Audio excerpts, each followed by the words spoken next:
Turn it up. It's The Record Machine with your host, Jimmy Howell.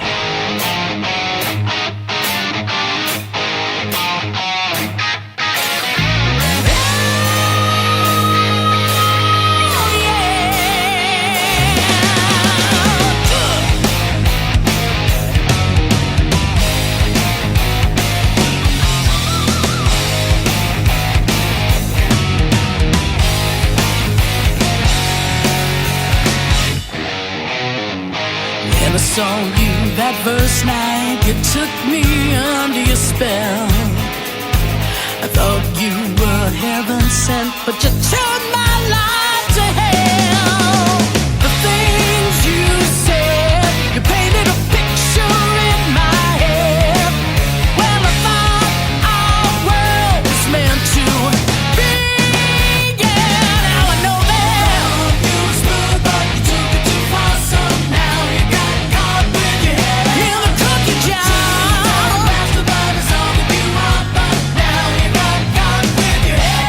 cookie jar. Busted, baby.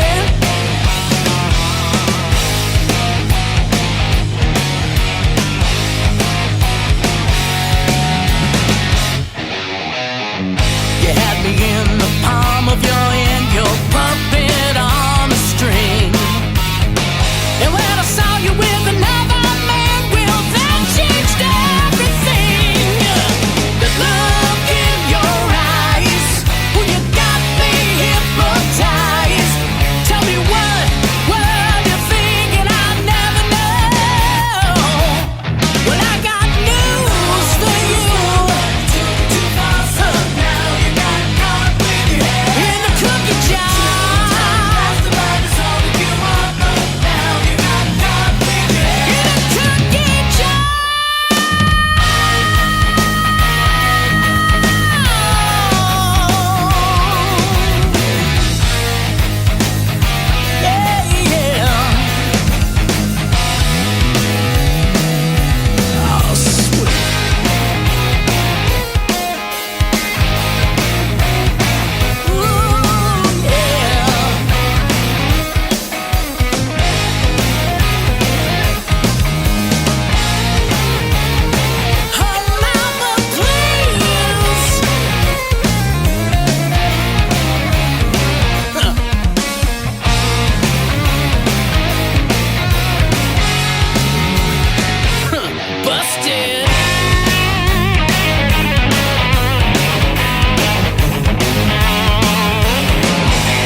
Gentlemen, please welcome singer, songwriter, and record producer Bryan Cole to the program. How you doing, buddy? Good. I've been following you for a while, since this first solo record, and I see that you started out at age 5 playing guitar and singing, and then by age 7 you did a show in front of 10,000 people. Where was that show, and what was it like doing that? It was crazy. There was a football field, like a football stadium in a high school that was near my house, and it was they were having these concerts, and every summer they had like this big carnival, and they had bands come in, and they had a stage and everything, and they needed somebody to just kind of fill in for 15 minutes while they were striking the stage. And so the local newspaper had put out, like, hey, we're looking for somebody to fill in for 15 minutes. And my dad, rest his soul, was like, well, I got an idea. Let's, we'll get my son to do it. Wow. Thanks, Dad. Yeah. And that was the start of it all, really. I mean, I that night, I literally was approached by Bernie Brozek, who was my first manager. Wow. And he took me under his wing and, coached me and got me shows and, really kind of got me started in the business, and we're still very good friends, and I don't see him that often, but, when I do see him, it's just, we can just sit and talk for hours reminiscing, but yeah, that was pretty much what kind of got me started, and got me in front of people and performing, and just hadn't stopped since. Do you remember the song that you sang? Oh God, I think it was Johnny Be Good. Mm-hmm. It was like Kansas City and Put a Little Love in Your Heart or something. It was something like completely unrock and roll, you know. But I'm sure like all the people at the game were probably like, wow, this kid's so cute. He has a great voice, because you were little, right? You what, 8 years old? Yeah, I was just tiny, and had a little guitar and, went up and it was just me, there was no backing band. It was just me and the guitar on stage. And, I think that they were just kind of like thinking, okay, well, it's just going to be some little kid and he's just going to be cute and, it'll get us through the 15 minutes that we need. And, on with the show, with the main show.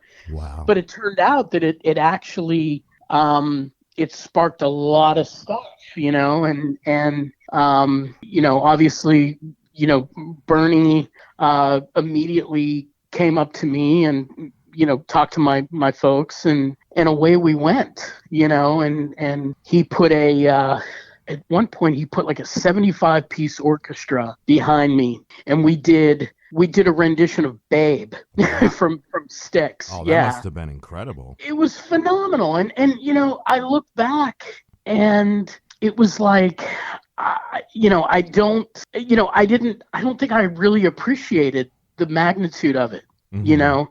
When I look back and I'm going, fuck, it was a 75-piece orchestra, man. Holy shit. Definitely.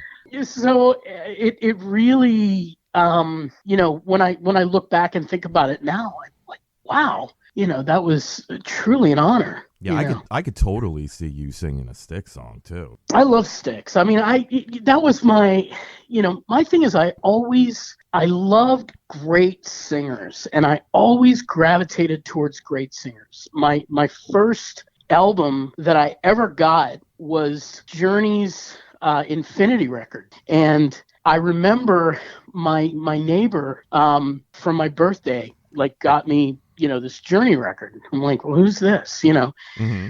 And I put it on, and the first song where the needle hit the record was Something to Hide. Okay.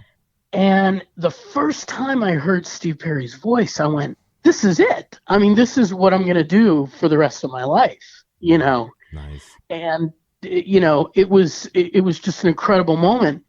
And I studied that record inside and out and wore it out. I mean, every day I would be in my room, just blasting the turntable and listening to that. And then from there, I got, Boston and, Foreigner. And we had a really great rock station here at the time called WYDD. And it was just all the great bands, all those amazing bands, one after another. And you could just sit there all day. Mm-hmm. And it's, one after another. It was amazing. Now, you've performed in a lot of bands, throughout your childhood and also as like a teenager and a young adult. Mm-hmm. What's it like being asked by Reb Beach to sing in his band? It was crazy. It was really crazy. I had known that he lived in Pittsburgh, but I didn't know him. Mm-hmm. And one of my very dear childhood friends ended up there. We used to have this little car wash down the street, and he said to me, he said, this was before cell phones and everything. He come running up the street. He goes, "You're never gonna guess who I met." I said, "Who?" He said, "I'm washing my truck, and I look over in the next stall, and there's this little Subaru Legacy with a Winger sticker on it." And I said to the lady, "Oh, hey, you're a Winger fan, huh?" And she goes, "Well, yeah, I guess you could say that." And he's like, "Yeah, man, I'm a huge Winger fan." She goes, "Oh, you are, huh? What's your favorite song?" And they start talking. Turns out it was Reb's wife, Debbie. Wow. So he goes, "Listen," he goes, "my best friend is a singer and Reb needs to hear him." And she's like, "Okay." So he's like, "Dude, take your demo tape and go down to his house. I know right where he lives. I'm going to take you to his house and you're going to go and give him your demo tape." And I was like, "And be escorted by the police off of his property." Wow. I said, "I'm not going to do that, And he goes, "Yeah, dude, you got to do it, man. He's got to hear you, So still to this day, I could throw a rock and hit his house. But, I remember I was so nervous and I knocked on his door and he came out and I was like, "Hi, Mr. Beach, you don't know me or anything, but like, I'd really like for you to like hear my demo." And he's like, "Hey man, come on in." Wow. So he invited me in and, he had all the records on the wall and everything, and we went into his little home studio and he put the demo on and we're sitting there and I'm like, "Oh my God, I can't believe I'm like sitting across. We just watched this guy on MTV, and it's like, he goes, "Wait a minute." He goes, "That's you." And I said, "Yeah." He goes, "Bullshit." I said, "No, I swear to God, man, it's me." And he goes, "Sing me something right now." Okay, So I sang him. So I don't even remember what I sang him, but he was like, "Do you want to stay for dinner?" Nice. "My wife's a hell of a cook." He was like, why don't you stay for?" I was like, no, thank you, but I really appreciate it. He goes, "Well, listen," he goes, "Can I call you later? Give me your number." And later that night, he called me and we started talking. And he said, "Look, I'm putting together a band. And, I would love for you to sing. Would you be interested?" And I'm like, "Yeah." So we did some great shows and we played with Quiet Riot and Ted Nugent and I'm trying to remember all the different bands we played with. Eddie Money too, right? Eddie Money? Yeah. Oh God, I miss Eddie. He was such a nice guy. Yeah, great stuff. Really super guy.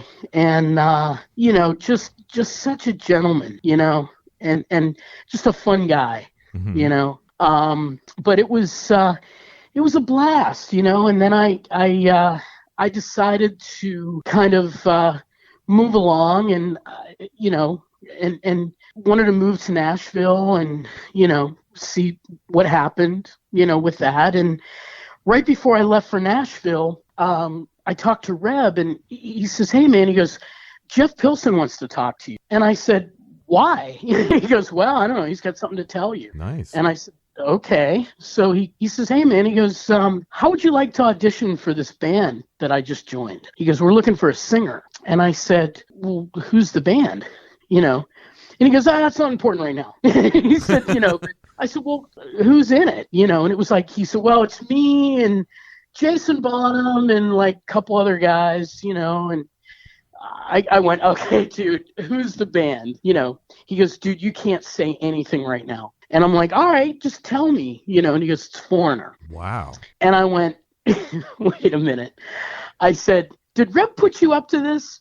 And he goes, dude, I swear to God, this is legit, And I said, well, what do I need to do? And he goes, well, just do a quick demo of you singing a few Foreigner songs. He goes, I'm going to give you the number to the management in California, and I want you to, contact them. They're expecting you, and you can't tell anybody about this. And I said, okay, mum's the word. And so I immediately went into my little home studio, and I recorded, I think it was Hot Blooded, Feels Like the First Time, I Want to Know What Love Is, and might have been Dirty White Boy or Head Games or something, I forget. But I did those and I sent it in, and they loved it. And so, they said, okay, well, I said, well, is Mick going to hear this? And they yeah. I said, oh my God, So they said it was down to me and one other guy. And I said, well, can I ask who the other guy is? And they went, no. They said, but if you're picked, we'll let you know. And then I find that Kelly Hansen, got the gig, and God bless him. I mean, Kelly is amazing, and he is so tailor fit for that gig. I mean, I'm not gonna lie, I would have loved to have that gig, but I'm sure. He is he's so perfect for that. I mean, I swear to God, he's like channeling Lou Gramm. He's just, That's what I thought when I first heard him too. I was like, wow, talk about a great pick to replace him. Oh, fabulous. Yeah. I mean, I think if it would have been anybody else, I would have been upset, but when I found out it was him, I was like, man, right on, good for him, But you're a big Giant fan, and didn't you also work huge. with them as well? I did, yeah. So what had happened was I had known about Giant since the very first record, and I remember I had it on cassette, and a friend of mine loaned it to me, and I stole it from him because I loved it so much. And it was just one of those albums that just I related to it. I felt it immediately from the first song to the last song, and when I was putting this solo album together, I knew, man, I really want to get some serious guys behind this. And I was already fortunate enough that I had Jim Peterik on board from Survivor and all that to write 4 songs for the record. So, I'm like, okay, I have this going for me. So maybe I can somehow find, the bass player for Giant, Mike Brignardello. And I didn't know him at the time. And I called a friend of mine, and I had asked her, I said, do you happen to know Mike Brignardello? And she said, well, yeah, he's one of my closest friends. And I said, well, listen, let me lay something on you here. I'm doing a solo album, and I've got, got Jim Peterik on board to write, 4 songs for the record. And I would love to work with Mike on this. I said, but I don't know him, and he may not even be interested, but the style is very Giant influenced, and I would love to have him, So she gave me his number, and I left him a message. And as God is my witness, I'm driving to the bank, and in my car, I have the Time to Burn CD playing, and the song Chained was on. So he calls me. Wow. and I'm laughing, and I'm going, Mike, you're not going to believe this. Listen. And I put the phone up, and he's laughing hysterically. He goes, dude, I wrote that song. I said, did you? He said, yeah. I said, I swear, dude, I couldn't have planned this if I wanted to. You're calling the same time I'm listening to Giant, and it's a song that you wrote. I go figure, So he agreed to play on the record. We became fast friends, and I was having dinner at his house, And his wife Dee Dee had said to me, well, you know Dan, don't you? And I went, no, I don't know Dan. I'd love to meet Dan. He's a huge influence, not only as a singer, but as a guitarist and a writer and a producer and just a human being, And she goes, well, you'll meet him. And I went, oh, that'd be great, And so I would say probably about 6 months, maybe 4 months after the Sands of Time record had come out, I get a phone call from Mike Brignardello. And he says, hey, man, he goes, are you sitting down? And I went, no. And he goes, you need to. And I said, okay. Mm-hmm. And he goes, how would you like to sing for Giant? Wow. And I went, dude, do not play with me right now. He said, no, man, I swear to God. He goes, here's what's going on. He said, you know Todzilla, don't you? I said, yeah. He goes, well, like he pretty much lost everything in a fire. I went, oh my God, no, I didn't know. And he said, well, there's this huge benefit. And, they were really kind of hoping that Giant would reform and do a reunion thing for this. Mm-hmm. And I said, well, what about Dan? And he goes, well, Dan's in as long as we can find a singer. And I went, well, you got Dan. What the hell do you need me for? I said, I'll play tambourine or something, And he goes, no, you don't understand. He said, Dan just can't hit those notes anymore, and he's not comfortable. He said, if we find a singer, he'll play, but it's got to be the right singer. And I told him, he said, hey, man, I got the guy. And he said, will you do it? And I went, well, hell yeah, I'll do it, So I went down to Nashville, and we actually rehearsed at Dan's house. So that was the first time I met Dann Huff, was at his house at the rehearsal the day of the show. And we did the show, went over great. We actually had offers. Frontiers had given some offers. Mm-hmm. And, Dan and David, they have amazing careers as producers, and they just don't really want to do that anymore, Meanwhile, Mike and I are going, yeah, we want to do it, Nice. But obviously, you can't have Giant without Dan and David Huff. You can't, mm-hmm. So, so I've thrown in little teasers because we all have stayed very good friends, and I talk to Dan quite often and David, and I talk to Briggs every day, pretty much. Right. So, it's we're always trying to kind of throw little hints here and there, and like, hey man, let's do another show, and I'm like, yeah, just don't want to do it, But yeah, it was an honor. So basically, if it wasn't for you, branching out on your own and doing The Sands of Time, which is a 5-star solo record by you, thank you. This probably might not have happened, right? It wouldn't have happened. It wouldn't have.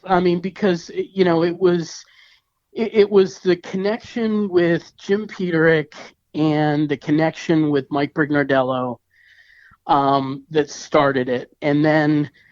I always tell people, you never know when your number is going to be called. And when it is, you got to be ready,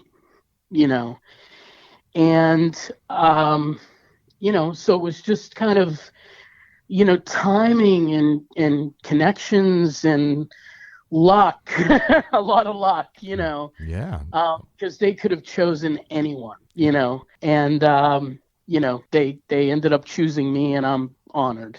So Sands of Time, your first solo album, like I said, which I believe is a 5-star record, and a lot of other people have said it too. You said you worked with Jim Peterik from Survivor. Mm-hmm. That must have been quite honoring for you too as well. I read somewhere that you were a Survivor fan growing up. What favorite songs that you made on that solo record, and why? Well, I gotta say probably, most of the songs that Jim was involved in, probably, I have to say, What Kind of Fool is probably one of my favorite songs on that record, because Jim was so kind. He gave me free rein, and I was a little worried because when I put the producer hat on, it's like I have a vision, and I have to go with that vision. Mm-hmm. And I can't have obstacles, and Jim was so kind that he gave me that opportunity. And in the end, he was like, wow, I love what you did with this. And, there's another song on that record that Jim wasn't involved in. And it was actually one of the ones that I wrote with my longtime writing partner and best friend, DJ Gleason. And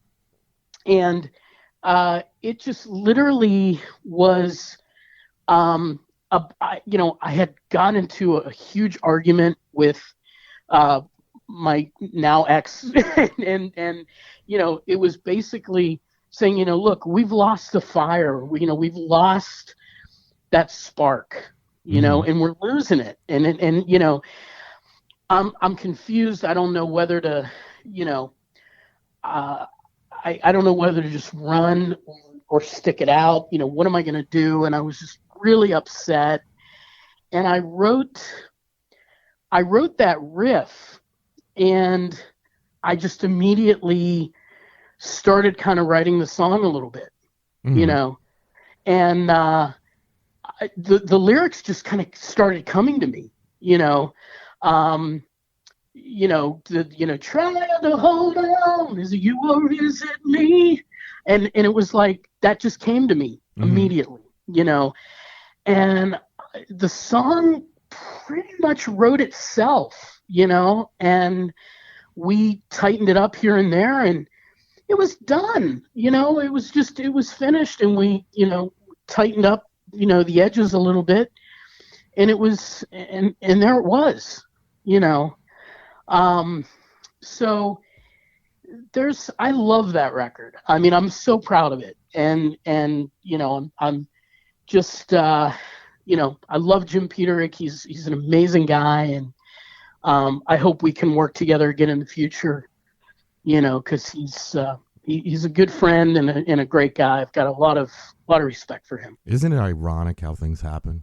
It's weird. It's like, you just make a decision and it turns out being for the good, Absolutely. And I'll tell you, I never thought in a million years that I would ever work with Jim, because I didn't know him, and I had just lost my grandfather, and I was in such a bad emotional state, and I hadn't eaten in like 3 weeks, and I was just, sick as a dog and just moping around the house. And a dear friend of mine, who's been in the music industry forever in Nashville, had called me, and he says, I've got somebody you need to work with. And I said, who? And he said, Jim Peterik. I said, from Survivor?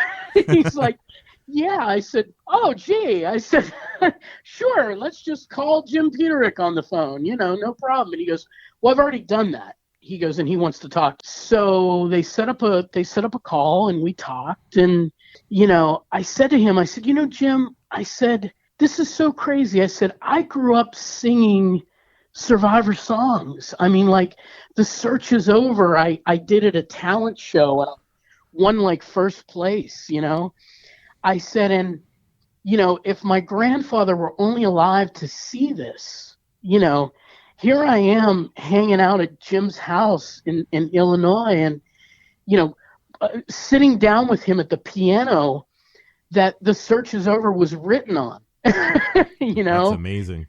It was absolutely amazing. And, he said to me, he says, well, don't think that he didn't have a hand in this. He said, man, it's spiritual, it really is. And I said, wow, you're so right, So it was great. It's been a wonderful ride. It really has. I'm very, very blessed. That's awesome. The first Steel City record, Fortress, was supposed to be a Mike Floros solo project. How did Yes. you wind up singing all the songs on the record? What had happened was Mike had contacted me and he said, hey, could I, are you for hire? I said, well, sure. What do you have in mind? He's, well, I've got these songs and, I would love for you to sing on them, and he sent them to me. And, with all due respect to Mike, there were some changes that I wanted to make, that I just kind of, I felt could possibly make it a little bit stronger, Right. And he was very kind and said, well, hey man, you're singing on this, make it yours, and so it turned out where, we did the record, and he said, I just kind of want to know what your thoughts are. I'd like to maybe shop this, and I said, okay, yeah, that's fine, and so I guess he took it to a couple different labels, and finally ended up in Kivel's lap, and John agreed to sign it. And he said to me, he says, listen, John's talking about doing some shows, would you be interested? And I said, well, do you have a band? It's kind of tough. You're on the West Coast and I'm on the East Coast, and how are we going to do this? And he said, well, I am initially from Youngstown, Ohio, and I got a couple guys there, and we can rehearse there. I can just fly in from LA, and we can do a couple rehearsals. I said, yeah, sure. But I'll tell you, and again, with all due respect, it's tough sometimes. You can kind of put a band together, and there's that chemistry, and it just works. Right. You know what I mean? Other times when it's contrived, there isn't a spark. You know what I mean? And I just don't think that I really did the band justice. I don't really think that, I was the right guy for that band, nor were the other couple guys. And I think now, I've heard some of the new stuff, and now I think he's got the right lineup. I think he's got the, Roy Cathy is just, he is Steel City, man. He's, he kills it. He's got such an amazing voice and such an amazing stage presence about him. And the other guys are so great, BJ Zampa. Those guys are great, So, I wish them all the best. I really do. I think that, moving forward, I think those guys can really do something, because now they've got the right lineup, so as long as they can stay together and have a bond and a chemistry, then I think there's no stopping them. Yeah, I love the record. I thought it was a great record. I have a few favorites. I liked Too Little Too Late, Rockin' in the U.S. I love the Vinnie Vincent cover too. You did a great job on that. Thanks. That was his idea. He was like, hey man, I want to do this Vinnie Vincent cover, and I said, okay, sure, and I just, as soon as I really dove into it, I was like, yeah, good choice, and it seemed to be a crowd favorite as well. When we performed it live, people seemed to really, really like it. Yeah, so it's awesome. He told me that, the question I had brought up about it being a solo album originally, he said, and when he sent you the songs and then you sent them back to him with your voice on it, he was just like, holy shit, I can't top this on my own. This guy is the singer. He has to sing these songs on this record. That's how much he really liked your voice. And he was like, I was just blown away by, and he was just telling me too, a couple of weeks ago, how great the, your first solo album was too. He said, he loves it. Oh, that's so kind. It really, that album, it took a long time to make. Your first solo album, you're taking every ounce of influence, and you're trying to mold it into this sound. And, there was a lot of false starts and stops with that album, simply because you say to yourself, well, what direction am I going to go? I've worked with this guy, I've worked with that guy, I've worked with this guy. What's the record going to sound like? Mm-hmm. And I finally had to put that to bed. I finally I had to say, you know what? I'm taking that whole thought process and putting it in a drawer somewhere and locking it away, because when you set boundaries like that, you're going to fail every time. Right. You know, I don't set out to make a record that sounds like Giant or sounds like Journey or sounds like Foreigner or Winger or anything.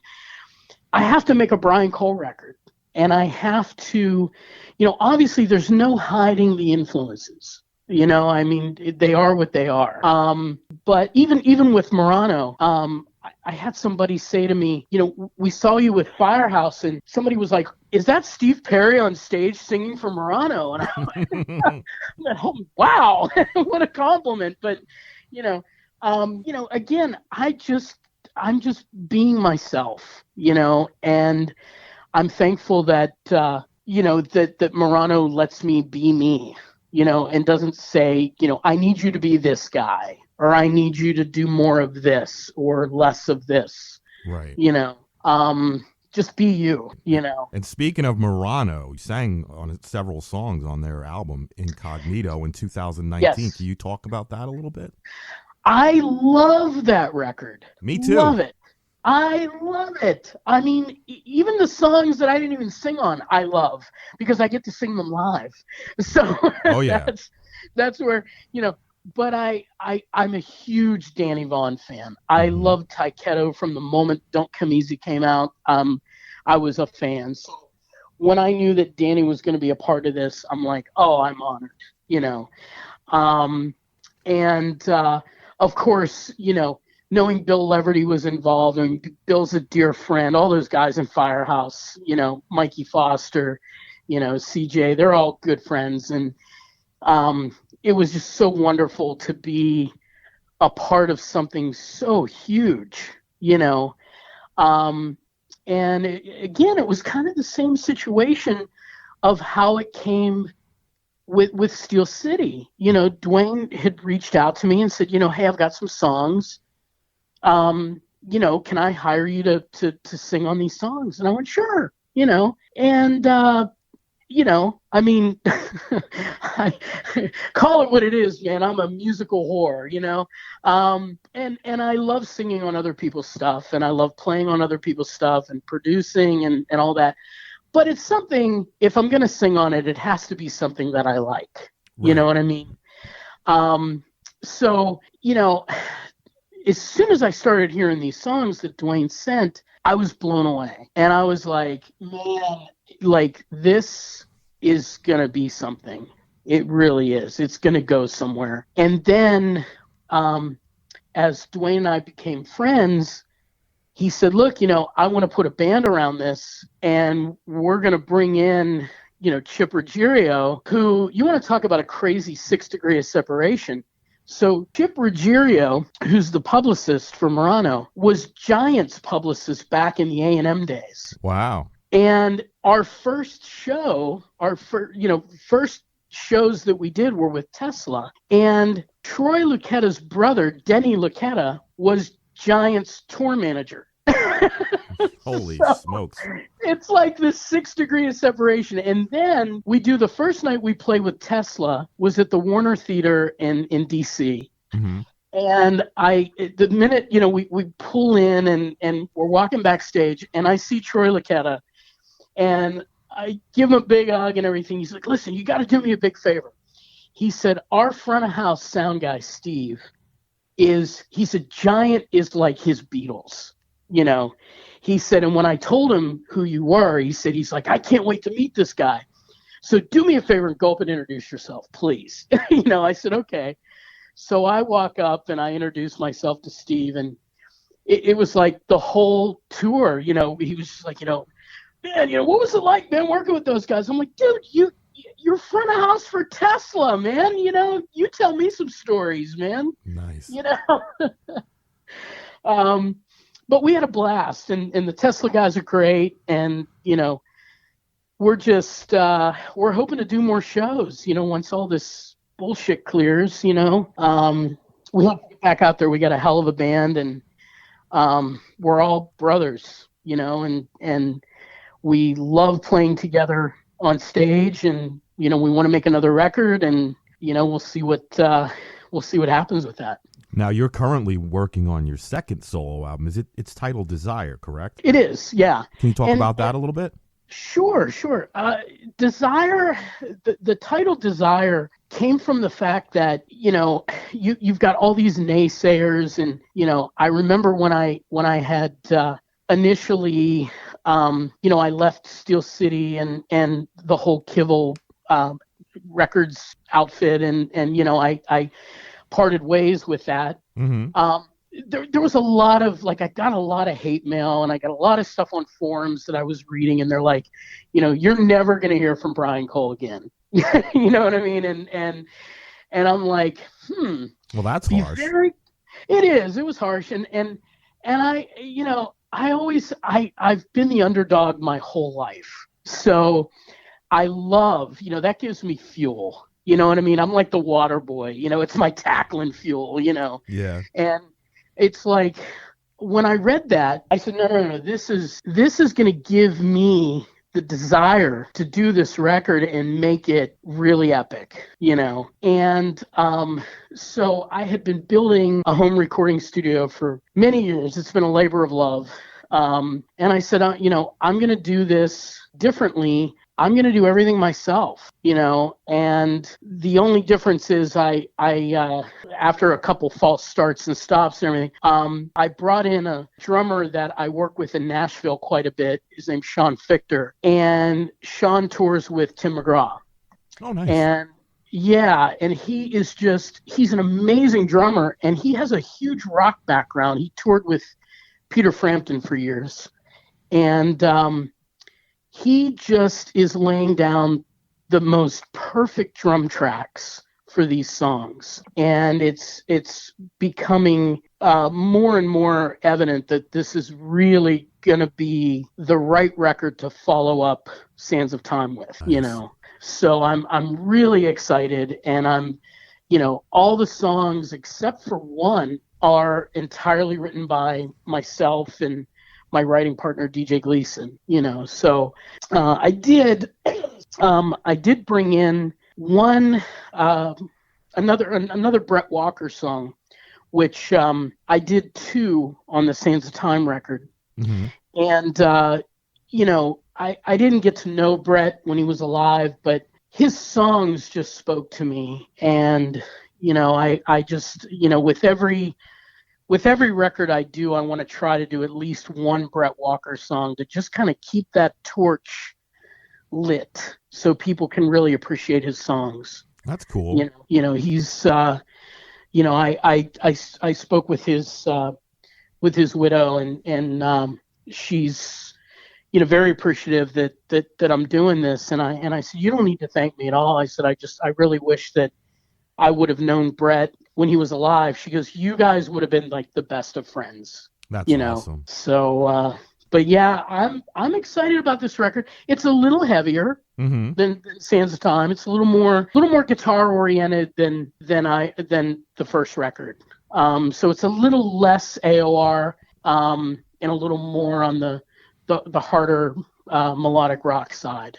When can we expect it? I don't have a release date yet, simply because right now I don't have a label home. So I'm not sure how we're going to do that. I don't know whether I'm going to release it myself or whether we're going to do it through a label or not. But I have several songs done, and the other deciding factor is whether I'm going to mix it or whether I'm going to have someone else mix it. Cool. So it's there's still a few little pieces that need to be put together in the puzzle first, But I'm looking at if I'm going to have someone mix it, I already know that I'd like to have Jimmy Hoyson do it. And Jimmy is a dear friend and 6-time Grammy Award-winning engineer. He did Wingers in the Heart of the Young record. Nice.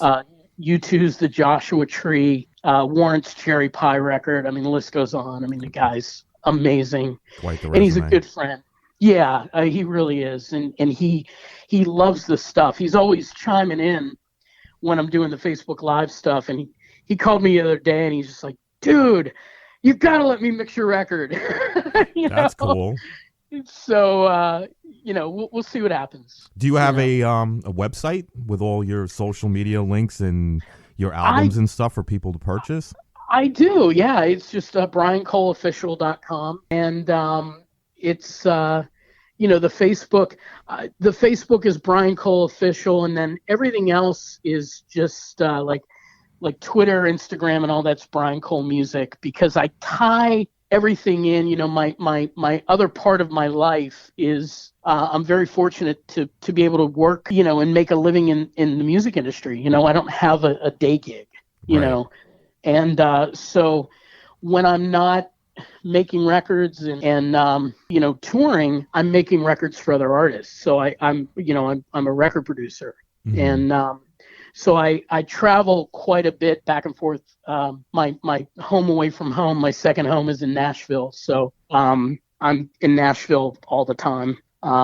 Working and developing other artists as well. So all the listeners out there, if you're looking for somebody to produce your next record, hit me up. That's pretty cool, man. Any final thoughts before we go? Man, I'm just, I'm thankful, for guys like you, man, that are just, that are keeping this music alive. We're in such a niche market, and it's so nice to have people that are supporting this, and we need more of that.